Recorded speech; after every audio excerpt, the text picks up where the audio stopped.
What's up, everybody? Welcome to the Overseas Famous podcast. I'm your host, Kevin Owens. Today we have a fun episode, joined by one of the world-renowned fitness experts in the world. I said world twice. Bobby Maximus. Bobby is going to be a great interview. He was very motivational when we were talking. It was him and I. Usually I feel comfortable with the group, Matt, John, Michaela.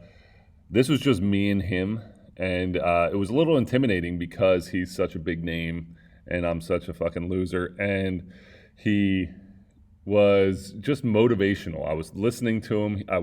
I asked him questions. He was just got me fired up to kind of make the business better, make the podcast better. And that's kind of where our interview went, to the point where this morning, a few days after doing the pod, this morning I got up at 5 a.m. and it was one of those things where I was woken up by a weird dream, and I was just sitting there thinking about the dream. And it was that time where if it was any time before 5 a.m., I would have gone back to sleep. If it's 4:58, I'm like, nope, going back to sleep. Just the 4 number fucks my mind up. But it was 5:03, and I'm like, you know what? I mean, we're talking about 5-minute difference, and I was like, you know what? We're rolling. We're getting up. So I got up, put on my workout clothes, went to the garage, and his words kind of were resonating through my mind. And start throwing the weights around, start doing that. And then I started having ideas for the business and ideas for, a social media post and things like that. And then I realized I'm sitting in the garage, it's freezing out. Now my garage is, I have a heater, but it's a garage. It's not like a heated garage. So I'm sitting in there, it's freezing. And I just start kind of going on my phone and making business decisions and doing some posts and making some Instagram stuff. And I'm like I'm like, holy shit, it's been a half hour and I haven't touched a fucking weight. So then I got back into the weightlifting and I started going again. And that was a half hour. I was in the garage for almost 2 hours this morning. Now I lifted for an hour, but I was working for another hour in the freezing cold. And it's one of those things where I just was very motivated. And those words that Bobby was saying that you're going to hear today were just flowing through my head as I was working out. So it was a great time. Bobby was great. Fun interview. So without further ado, here is Bobby Maximus interview on the Overseas Famous podcast. But there was a thing I saw the other day that out of 1 million kids that play basketball, that was the key. Yeah. Not 1 million kids, period. Out of 1 million kids that play basketball, 7 get an NBA contract. That's insane. And only 4 get to play in the NBA. Yep. And they differentiated it because they were like, it's not just because you get a contract doesn't mean you made the NBA, right? Like you got signed, great. Yeah. But you didn't make it. And so it was pretty incredible that when you do the math, that's 4 out of 1 million people actually get to call the NBA a career for 2 minutes of their time, whatever you want to call it.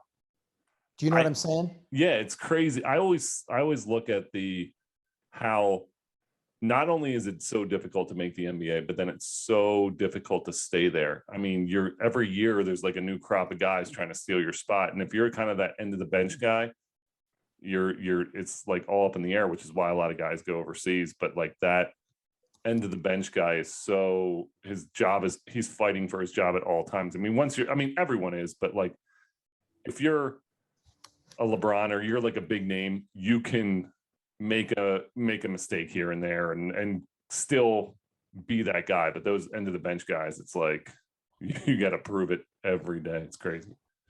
Yeah, I wonder if someone's done the math on what's the percentage out of 1 million that people get, what's the word I'm looking for? They call it a 5-year career. Yeah. Because I bet you it's 1 in 1 million at that point. You know what I mean? Or less. Yep. It's got to go down because once you get that vested 5 years, 6 years, then you get the pension, you get the NBA pension.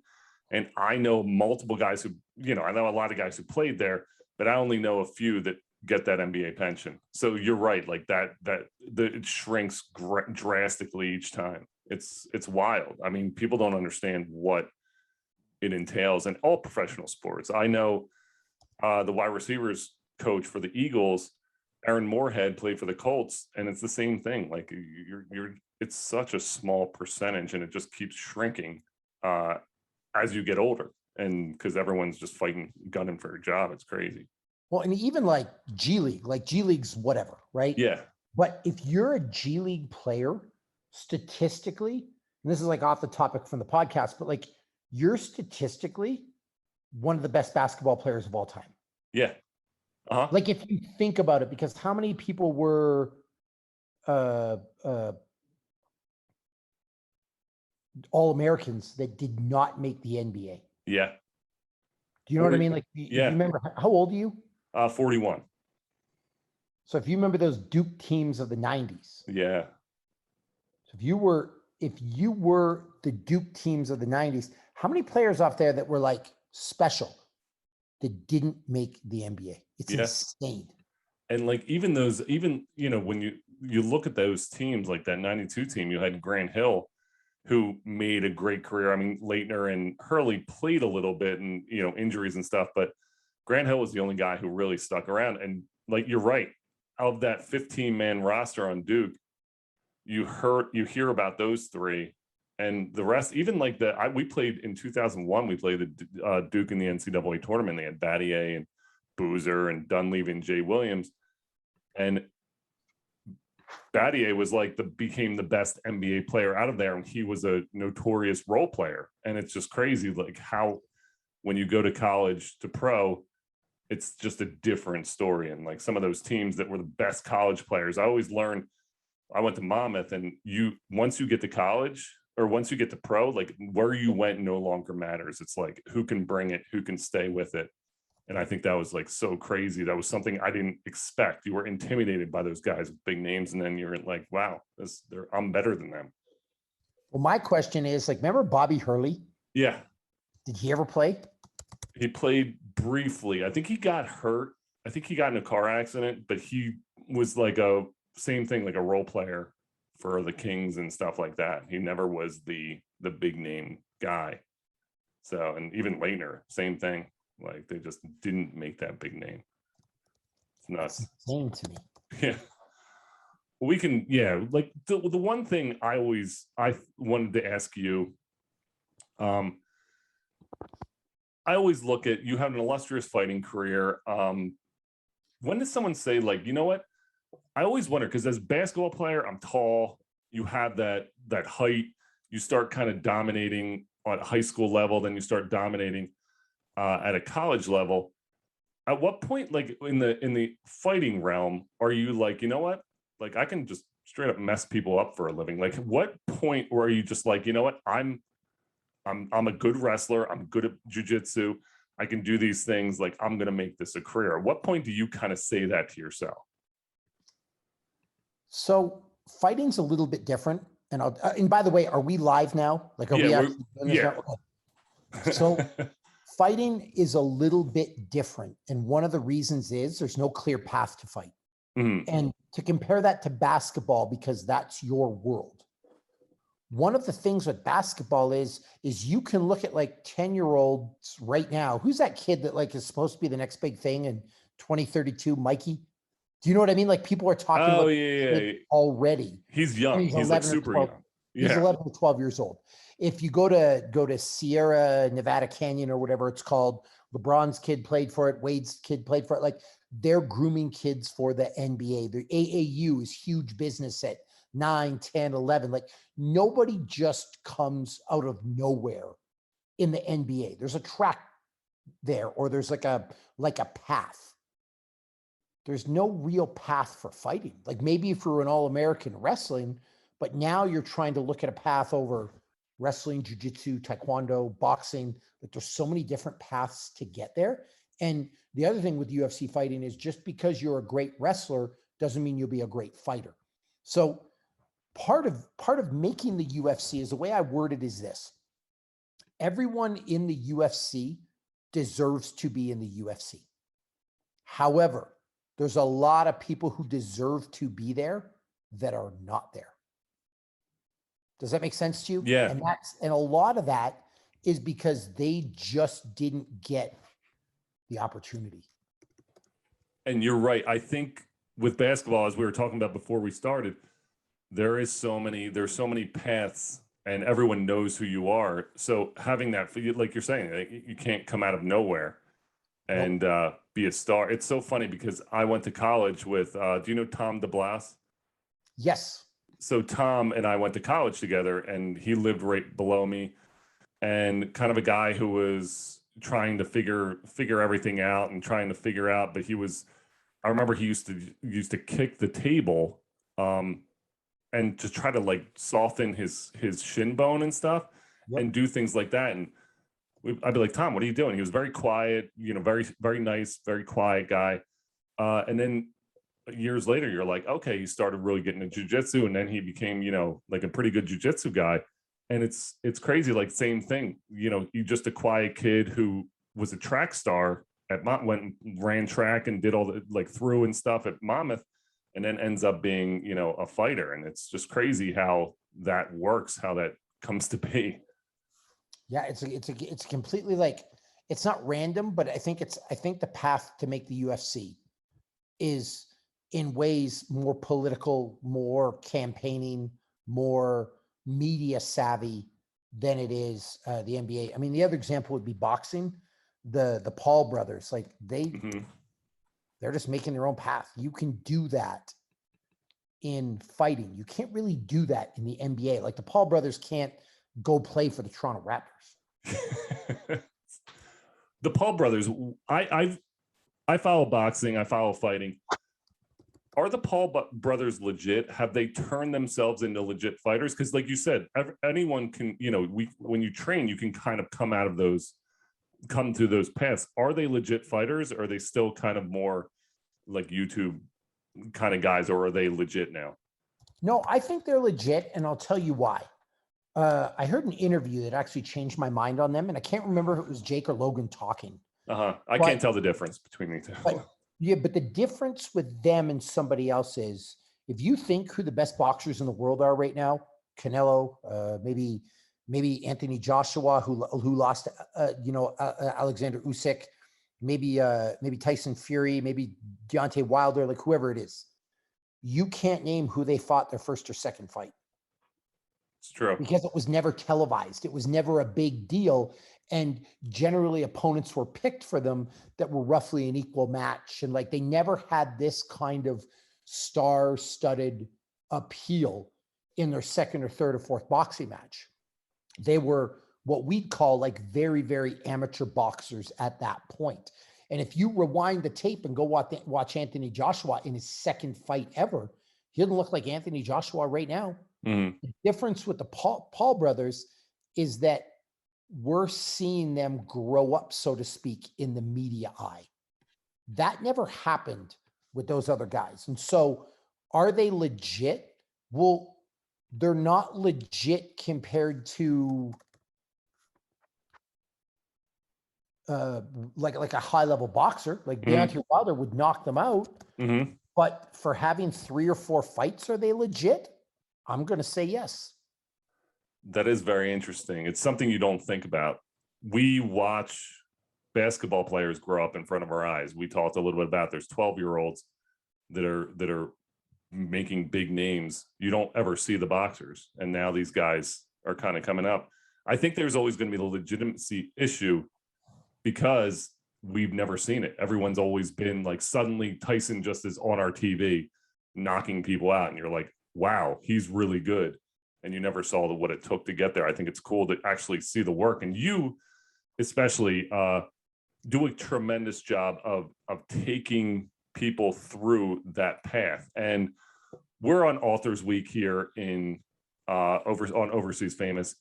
And we're talking a lot to authors now. Bobby wrote the book, Maximus Body, author of a book, Writes for Men's Health, does a lot of great things with health. And you have seen some of those transformations, a lot of those transformations, because you've been working with so many people who have transformed their lives through physical fitness and things like that. Is it difficult to come up with, first off, the workouts? Because I know I try to work out. I'm not. I think there's an ego to it, but you have to have a workout for every kind of person. You need to have a workout for a tall guy like myself, a shorter guy, uh, bigger guy. You have to have all body sizes, heights, genders, everything taken care of when you come up with a workout. Is that difficult to just be like, okay, here's this guy 6'10", but I'm working him out with a guy who's 5'8" and 300 pounds? Like, how am I going to get the most out of each of these guys? Okay. I'll answer that by saying I don't know what I know anymore. I've been working out for so long. Like I started when I was 15 years old. That like when I just come up with a workout, it seems really easy, but it's not. And there's probably a bunch of thought processes that are going through my mind, but I just don't really think about them on a day-to-day basis. And I probably don't explain them because they just kind of happen second nature. And I try to relate when I talk to people about what they do. So think about you playing basketball, running a certain play. I would really have to think about it and understand the why behind it. Mm-hmm. Whereas if you played in a triangle offense enough, you would probably just go stand in the right spot without even thinking about why. You understand what I mean? And Yep. then if someone says like, hey, why did you cut left instead of cutting right? You might not even know why, but you made the proper basketball play, and you would have to really think about it to what's the word I'm looking for? Like you would have to really think about it to figure it out. Mm-hmm. You know what I mean? To answer the question. You are so good at mentality, and you just kind of talked about that. Now it's almost like a habit in your mind. You have that mentality where you're able to just figure those things out.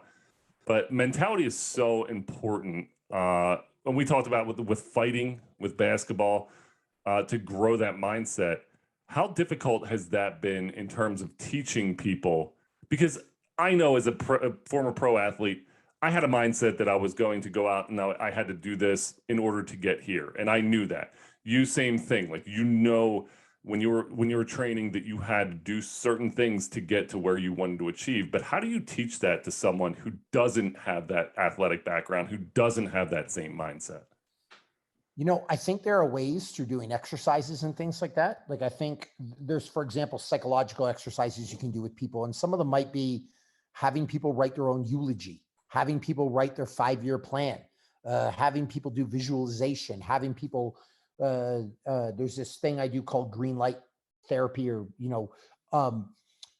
in general, a human being has green light thoughts and red light thoughts. So if I'm talking to you right now, you have green light thoughts about this podcast and red light thoughts about this podcast. So when you went to approach to get me on the podcast, the red light thoughts are, he's never going to say yes. Why would I send him an email? It's probably going to go to his spam. All those are all negative thoughts. Green lights are, well, I asked LeBron James and he said yes. He's way bigger than Bobby Maximus. So Bobby Maximus is going to say yes. Or I am a good human being and I know how to write an email. I think I can get him, like positive thoughts. One of the things that cripples unsuccessful people is that they're plagued by too many red light thoughts as opposed to green light thoughts. So you could do an activity where you stick green dots all over your fridge, your TV, your steering wheel, the inside of your wallet. And every time you see one, you think a green light thought. And what you can do is you can start to change the narrative in your brain from positive to negative. So that's an example of like a concrete activity that you can do to build that. That said, I don't know if there's a better teacher than real experience. Because I'll tell you, you can do all the exercises you want in the world. Man, when you get stuck in a cage and somebody's punching you in the face, or you go out on a basketball court in front of, think about when you played in front of 10 people versus when you played in front of 10,000 people. The shell shock that you experienced. Yep. Those are very different things. You know what I'm saying? Yep. I do love, well, first off, I'm going to write LeBron right now and ask him to come on the show because you just gave me that boost of confidence. You're like, oh, why don't I just write LeBron, tell him to come on? And also the eulogy thing. As soon as you said that, I don't know if I've ever heard that as like a motivational tactic to have someone write their own eulogy and just be like, what could I have done? Like, what are people going to remember you by? And that's some scary stuff. Like that is scary to think about, but it's one of those things where you don't really think about your own mortality until you're forced to, and that really changes things, how you go about life. Well, it's not even about mortality for me, to be honest with you. For me, it's about trying to figure out where you want to be or where you want to go. And what a lot of people struggle with, how old are you? 41. 41. You're trying to decide whether you want to podcast, whether you should do a YouTube channel, whether you should invest in social, whether you should write a book, not write a book, whether you should try to make a comeback to the NBA. Like there's a lot of things that you could probably do. Mm-hmm. And it can get overwhelming for people. So what I tell people to do, write your eulogy and work backwards from there. Because if that's where you want to end, you got to know where you're going to end up if you want to know how you're going to get there. So for example, I want to say in my eulogy that I played in the NBA. Well, fuck, okay, paths starting to open up about what I need to do.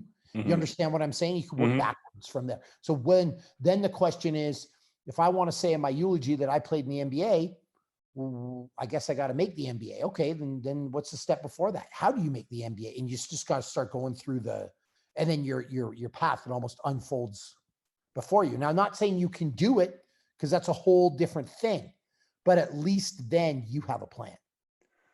Well, I love your book, Maximus Body. You talked in the beginning, you talked about the fan test that you put people through, which I think is just, it's one of those things that's like put up or shut up. You get on that fan, here's your goal, and you just bust it out. And people don't know what I'm talking about.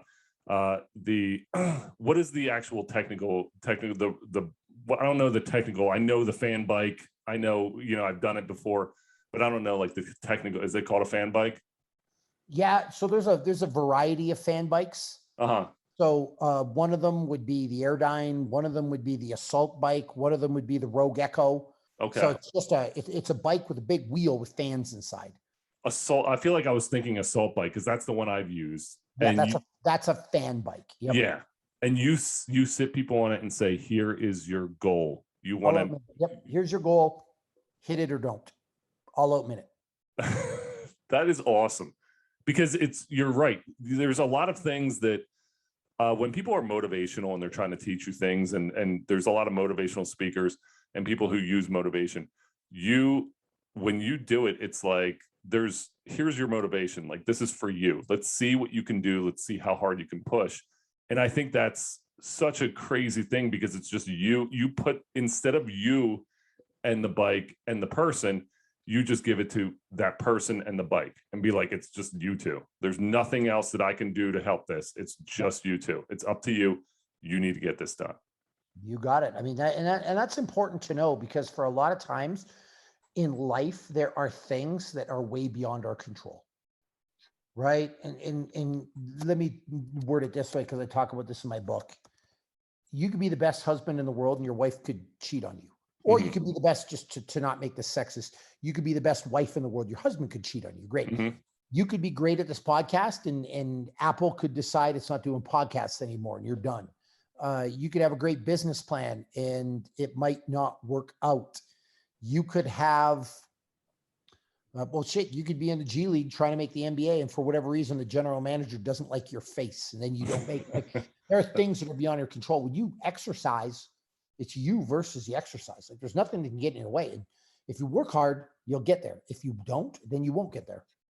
Have you ever had people just be like, nope, can't do it, and there's nothing you can say or do to convince them otherwise? Or people are just like, nah, that's not it. Not for me. Can't do it. Not in a group. Alone, sure. But in a group, usually peer pressure takes over. I like that. Because you're more likely, I don't think people get that. You're way more likely to do stuff in a group of people than you are on your own. Now, kind of going into athletes, and we talk to a lot of overseas guys who have access to things, but overseas. So how important is it?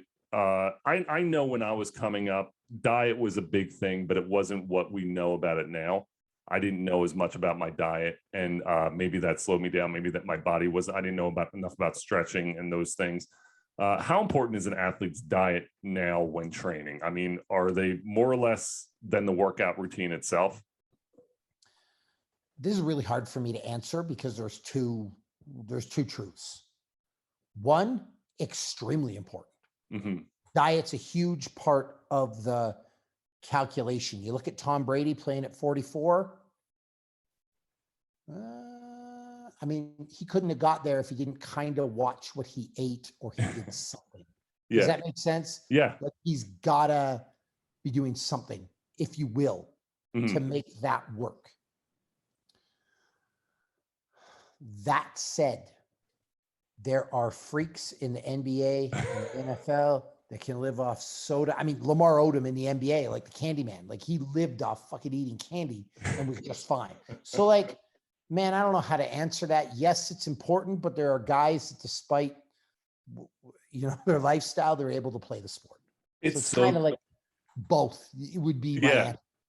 It's so crazy. There's a guy I played with in when I was in the G League, and I'm not going to throw his name out there, but he used to go just a ball of muscle, and we would show up to lift, and me, I'm a skinnier guy, so I'm trying to pump and do as much as I can to try to get stronger, to try to get bigger, to hold my own against these guys. And he would pop in, sit there and like lift the bar 3 times and be like, all right, I'm out. And then he'd be like, see you at lunch. And he'd just go down and eat and do whatever. And then he would still show up. He was still jacked. He was still quicker than everyone. He was still able to jump higher. And I was like, damn, like that sucks, because some guys just have that natural ability to just turn it on, and diet doesn't matter.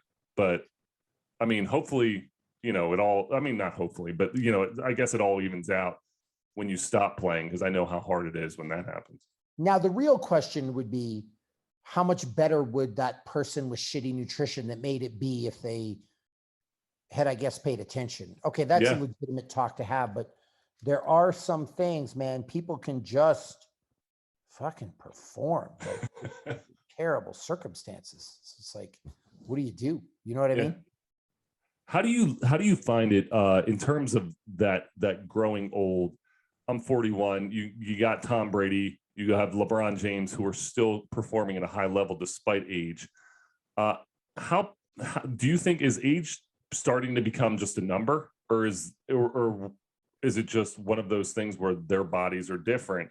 Or with the technologies that we have available, do you think that guys are going to be able to play longer, be stronger for longer periods of time? So here's where I'll just like be hypocritical with everything that I just said. Eating, this is where it is a huge deal. Is that as you get older, I think how you've taken care of yourself becomes more and more important. And so the reason you're seeing Tom Brady good at 44 is because he was taking care of himself at 28, 29, 30. You understand what I mean? Yep.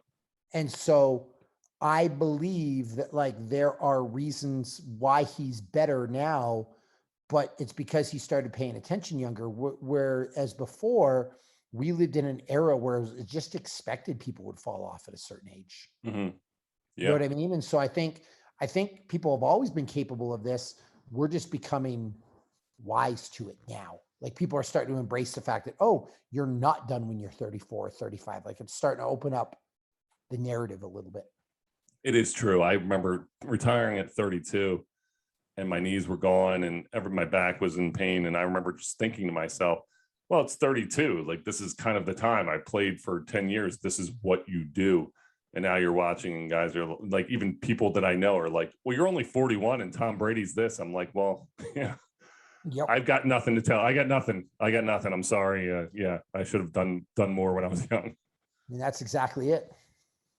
So going back into your book, because this is a super cool thing, and I think going from an athlete into an author is a very difficult approach.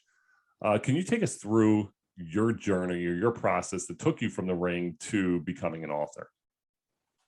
Yeah, so it wasn't to become an author right away. I want to make that clear. Like I think people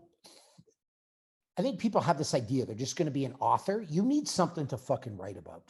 Like you need something. And I don't know if that's some like real life experience. If you're doing a book like I did, you need some real life experience. Like if you're going to write a book about being in the NBA, fuck, I mean, maybe you should play in the NBA. Like you need something there, or you got to do a lot of research. If you're going to be like J.K. Rowling and do like Harry Potter, you need some kind of an idea. Like you can't just sit down and write a book. Everyone's tried that and it doesn't work out for everybody. Mm-hmm. So let's make that clear. So from my path from the NBA to, or not from the NBA, Jesus, just Like, so hold on, you're let me aware- check my notes real quick. I was like, that's Yeah, awesome. just so you're aware, I loved basketball. I was never good enough to play. I am 6'3", but I play like somebody who should be 7'2". I love that. And when you're 6'3", you can't be a center. Do you know what I mean? Like really, like I should be a guard, but I can't play like a guard. So that's my main problem. I play like a mini center, but you can't play center at 6'3", just so we're clear. But I went from fighting in the UFC into strength and conditioning, writing articles for Men's Health, writing articles for other, journal publications, things like that. And then a book happened. But it wasn't just like, hey, I'm going to write this exercise book and hopefully I'll get lucky. Mm-hmm. I was working with Men's Health for years. I was a name in the industry for years before I got approached by Men's Health in Rodale with the opportunity to write a book. That's crazy. Now, I think about the writing process, like you said, it is so important to have those experiences. Take us through, what experiences did you find were made the best parts of your book? Like what did you think? Was it stories from your past? Was it stories from when you were training people? What was it that made you like be like, this is a great story for the book? So I had help. Mm-hmm. So I wrote the book with a gentleman named Michael Easter, mm-hmm. who was also my editor at Men's Health. Okay. And so he knew me, and it was truly a collaborative event, Mm-hmm. the book. And, he helped me. The two main areas he helped me with the most were, one, out of all my stories, out of all my things that I've done, all my experiences, he really, really helped me narrow them down to experiences that flowed together well, that told a story that he thought were the most compelling. For example, there was one story in that book where I talk about why my name's Maximus. I didn't think it mattered. He's like, you got to put it in. Okay. So he was brilliant in terms of helping me narrow down. And so I would say, as an author, you can try to do it on your own, but if you have a brilliant editor, it really, really helps, right? Oh, 100%. I know when I was writing, I came into found an editor and we just connected, and I felt like when I sent it to her, she's like, okay, we need to reword this, we need to rework this, and then she's like, there needs to be something here. You need to, like, this story is not defined enough, and you really do learn how to write, and you really do learn more about yourself by that little bit of help that you get. Yeah. Now, the second thing he was really good at was helping me get my storytelling and my language onto paper. And so I've got a bit of a disconnect.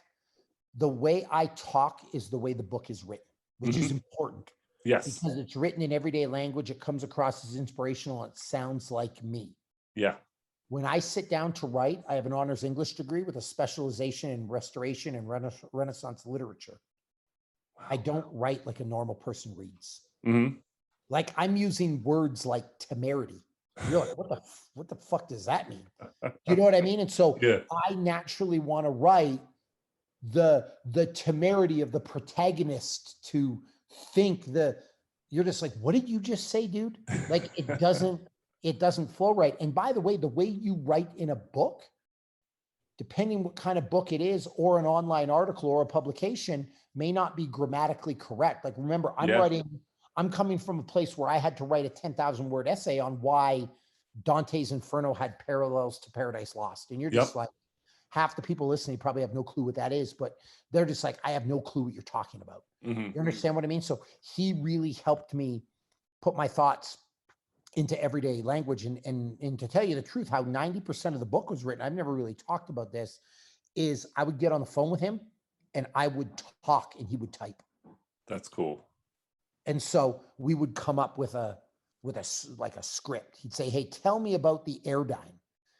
There is a test that I do at the gym every single seminar where a person is given a 60-second airdyne challenge. It's done on a fan bike.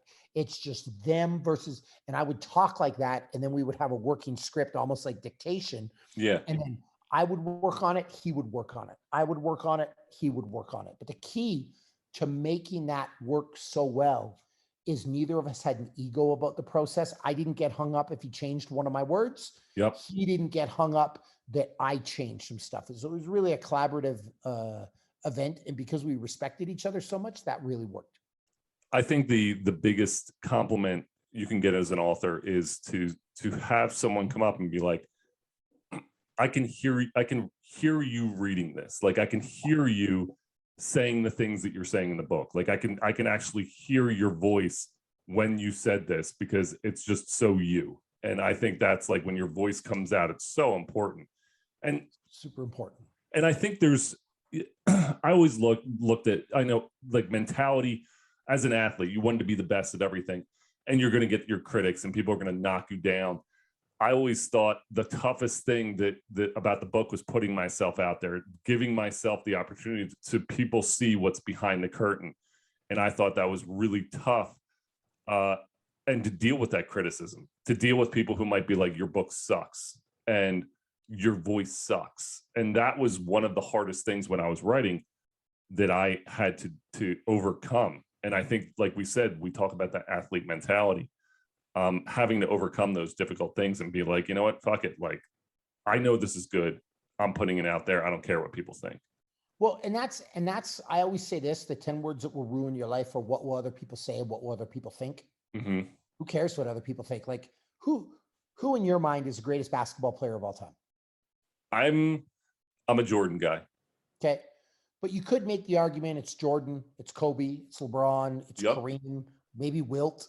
You know what I mean? He gets forgotten about, maybe Bill Russell. Like, there's probably an argument to be made. Let's call it the top 10. Yeah. You know how many people have said LeBron sucks? A lot. You can't say the guy sucks. Your opinion's invalid. But, like, who cares? And by the way, you think he's Jordan's better. This guy thinks LeBron's better. Man, it's just all conjecture at this point, because they can't ever play each other. They weren't in the league at the same time. It's different. You understand what I mean? Yep. It depends. And even with the best basketball player argument, look at what happened when Chris Paul went to Phoenix last year. They needed a point guard. That made them better. You could take the best forward in the league and put him on that team, and they don't make the, like, I'm going to say 10 out of 10 times someone would take KD over Chris Paul, but they might have not made the finals if they had KD. Like, sometimes it's the best guy for the situation. My point to say all that is, who gives a shit what other people think? Because you can be the best in the world and people will still tear you down. Mm-hmm. It's one of the reasons I've tried to get the word suck out of my vocabulary, because you can say a movie's not good. Sorry, you can't even say a movie's not good. You can say you didn't like the movie or it didn't suit your tastes. Mm-hmm. You can't say it wasn't good or that it sucked. Like, a lot of work. And my answer to people that talk like that, or my comment is, well, you go fucking do it then. Yeah. You make it better. You didn't like the ending of Game of Thrones. You go do it better then. Like, you didn't like the ending of Harry Potter. Go nuts. You go write a Harry Potter book. Like, go live in your own little universe. And so you got to get that out of your mind. I love that. Final thing. If you had to give one piece of advice to someone chasing their goal, we talked a lot about that today. What would it be? What would be? I know we just talked about don't listen to what people say. Is there something you would have? Honestly, exactly what I just said. Okay. Because, Oh man, I'm gonna put you on the spot here. Did you ever hear in your life you should not go play overseas? You should get a real job. Yes. Did you Often. ever hear why are you trying to make it to the NBA? You know how hard that is? You'll never make it. Yeah. Yep. Like the amount of people that told you you shouldn't have done a thing, you probably heard it a million times, but you ended up doing the thing. So fuck them. Mm-hmm. There will never be a shortage of negative people in your life that will tell you that what you're doing is lame, stupid. You don't have a real job because you play basketball, you dribble a ball all day. This isn't stable. You're good. Blah, blah, blah, blah, blah, blah, blah. You listen to every one of those voices, you're going to cripple yourself. So like, I will never underestimate this. Quit your job, fucking get rid of the wife that you hate, get rid of the husband that you hate, like start the podcast you always wanted to start.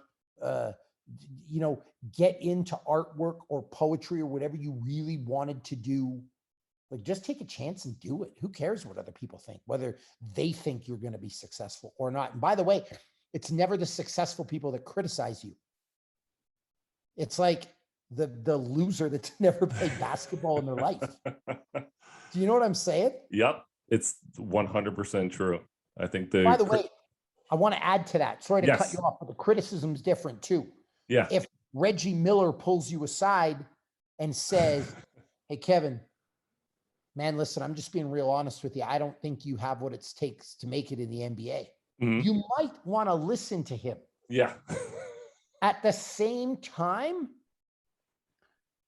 there are general managers in the league that didn't believe in somebody that told people that, and then the person turns out to be an all-star. Yeah. Like shit. 13. Okay, who were the 13 assholes that passed on Giannis Antetokounmpo in the draft? Yeah. Because he was drafted 14th, right? Uh-huh. Who were the idiots that passed on Steph Curry? Because I think he was 8th or 9th. Yeah. Who's the idiot that didn't draft Kobe number 1? Uh-huh. Like, you understand what I'm saying? Yep. There are still times these guys are wrong. So that said, just because Reggie Miller pulls you aside and says like, hey, like you're probably not going to make it, I mean, doesn't mean you have to listen to him, because there could be 9 other people that think you're going to make it. Yeah. My point is that the critic is usually not the person that's done the thing that is in a place to give you advice. It's some 300-pound fat fuck named Jimmy who lives in his mom's basement with his hand down his pants watching Pornhub and like a 64-ounce soda in one hand. That's the guy that's saying, Kevin, you suck. You'll never make the NBA. Okay, Jimmy. You know what I'm saying? Yeah. It's like, so true. It's crass and it's harsh, but that's the reality. That's the person that's criticizing you. So like, I don't know what I'm supposed to do with that. No, I agree. And I think just kind of going into that point, having defined that drive and having to turn that drive from being a better basketball player to then being a better writer to then being a better promoter of my writing kind of brought us together, because I've been reaching out, and I reached out to you. You wrote me back. It was really cool. And you agreed to come on, and it's motivating me. And it's one of those things where you kind of, it's one of those things where you put in the work and you'll never know what's going to happen. And even this podcast that we're doing today wouldn't have happened if you kind of didn't have those balls to kind of reach out to someone who has this, has a tremendous resume like yourself. So it's been really sweet to be able to talk with you. No, I appreciate that. And I always try to do these things for people. But my question for you is, yeah, what are they going to say? No. Yeah. Who fucking cares? Yeah. Do you know what I'm saying? Like that's just the reality. Like you can ask, if they say no, they say no, like big deal. Yeah. You know what I mean? And I've learned that. Like there's people that I've cold called and got incredible results from, like in terms of them saying yes to a podcast. And there's people that haven't written me back, but it doesn't define who I am. Why not ask? Yeah, it's true. I think there's a lot of you can't let the negatives outweigh the positives. I've sent out thousands of emails, maybe received a few replies, well, but I'm going to send out 1,000 more. The other thing too is you never know who's a fan of yours. Yeah. Like, who Donnie Mitchell is? Yes. Maybe Donovan Mitchell went to a G League game 10 years ago and saw you play and was like, fuck, I love that guy. Like, you don't know. Like that sounds absurd, but it's not. You know what I mean? And that's what people forget. Or maybe Donovan Mitchell, like, oh, this guy's like me. Sure, I'll do his podcast. Like, you never know why people will say yes and no. Yeah. I think about that. I think about that. Just the guys that when I was in Australia, I played, and I think about like guys like Josh Giddey. I wonder if they sat there and watched a game, and I was there when they were like a tiny little kid, just like cool, and they watched. I'm gonna have to interview him and find out. It'll be disappointing when he says no. You're like just, I don't know how you look at your basketball career, but I'm gonna paint a picture just to kind of articulate this. You're sitting there and you got your little background there, and it looks like you're kind of proud of a couple of things you did, and that's great. But maybe like you took a game ball and punctured it with a knife, and you think you sucked and you didn't make it where you wanted to go, and you're negative and blah, blah, blah, blah, blah. There's probably like fucking 200 kids in Australia with your jersey on their wall. Like, so you can look at that from two sides of the coin. You know what I mean? I used to struggle with my fighting career. I didn't make it where I wanted to make it. And then every so often someone's like, oh my God, I used to love your fights. Well, what the fuck are you talking about? I suck. Like, so I kind of got over that. It's like, well, no, I did the thing and that's all that matters. And maybe somebody was a fan of me back in the day, and that's great. So you almost have to have a positive attitude about it. You know what I mean? Yeah. Well, Bobby, this has been tremendous, an incredible honor. It's been a lot of fun to talk to you, to pick your brain just about mentality. A lot of times I do the show with an agenda, and then sometimes I get distracted just wanting to talk more about, how I can better myself. And it becomes, that's what I think today took, but I'm really proud that I was able to, I'm very happy that I was able to talk to you. No, I appreciate it. And I'm always, I always look up when I talk. I hate the Zoom thing, by the way. I'm always like looking here or here because like I don't know where I'm supposed to be. My camera's up here, but I'm looking at you here. If I'm looking at you, I'm like, and I hate looking in the camera because then I feel like I'm looking at myself anyway. I'm really grateful you had me on. I appreciate it. I'm always humbled when somebody asks. Like, that's the way I look at it. No one's ever asked me and I've been annoyed. Put it that way. Like if you're looking like with some courage to ask other people, it's like, no one's ever asked me and been like, fuck this guy for asking. Like, I don't know if I'm allowed to swear in your podcast. I probably should have asked. No, you're all good. At the same point, if you asked me for an interview, you knew what you were getting yourself into. So fuck you. Yeah. But I did an Instagram story the other day and I started it off with like, first of all, fuck you. And people were like, what the hell? I'm like, well, this is the way I talk, right? But my thing is, I've never been annoyed by somebody asking me. In fact, it's quite the opposite. I'm humbled and I feel bad if I have to say no. Yeah. Because there are times I just don't have time. Yeah. You know what I mean? And so it's like, but I try to say yes. So I'm honestly humbled and grateful and honored that you took the time to have me on here. Well, thank you so much. Bobby Maximus, Overseas Famous Podcast.